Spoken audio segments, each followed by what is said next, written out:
حماد نے بیان کیا، ان سے ایوب نے، ان سے نافع نے بیان کیا کہ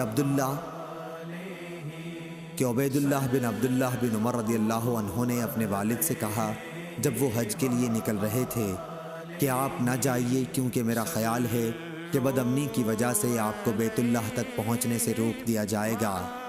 انہوں نے فرمایا کہ پھر میں بھی وہی کام کروں گا جو ایسے موقع پر رسول اللہ صلی اللہ علیہ وسلم نے کیا تھا۔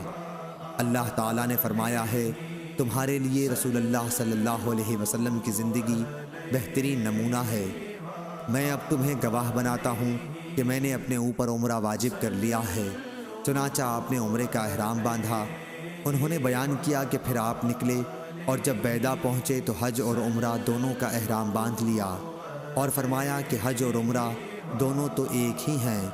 اس کے بعد قدید پہنچ کر ہدی خریدی، پھر مکہ آ کر دونوں کے لیے طواف کیا، اور درمیان میں نہیں بلکہ دونوں سے ایک ہی ساتھ حلال ہوئے۔